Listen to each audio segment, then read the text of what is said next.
There is a place on Earth where sunlight has never touched. A place older than forests, older than bones, where pressure crushes steel and time seems to move differently. Down there, nothing looks finished, nothing looks familiar, and nothing feels entirely alive in the way we understand it. This is not another planet.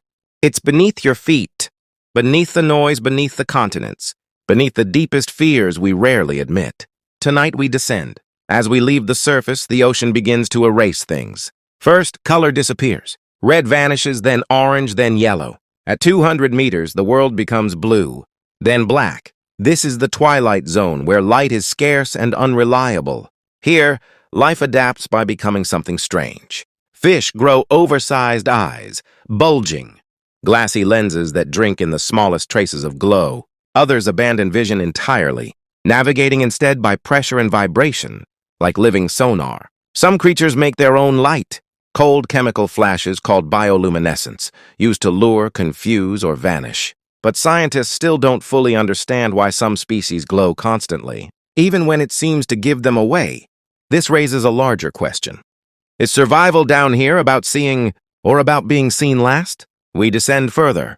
The pressure builds. 1 ton per square inch, then 2, then 3. At these depths, every cell is being squeezed by the weight of the ocean itself. Bones become liabilities. Air pockets are fatal mistakes. So life adapts by becoming soft. Gelatinous bodies dominate here.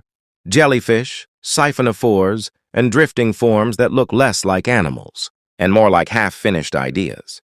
Their tissues are loose, flexible, unfinished, perfectly suited to a world that never stops pressing inward. But here's the mystery. Many of these creatures burn almost no energy.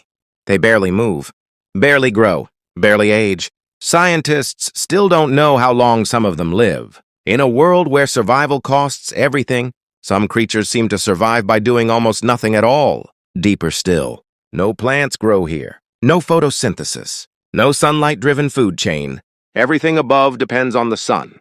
Down here, life depends on falling debris, dead plankton, sinking carcasses, what scientists call marine snow.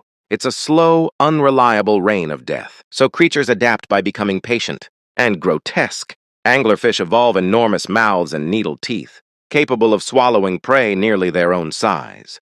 Some species can go months, maybe years between meals. Others form living chains, colonies acting as a single organism, sharing nutrients like whispered secrets. But scientists still don't know how often food truly arrives, or how these animals know when to wait and when to strike. What we've discovered only deepens the mystery. Is hunger here a constant state, or something life has simply learned to ignore? At the bottom, the seafloor splits open. From cracks in the Earth's crust, hydrothermal vents erupt, black clouds of superheated, mineral-rich water. This is poison to most life. No oxygen, no sunlight.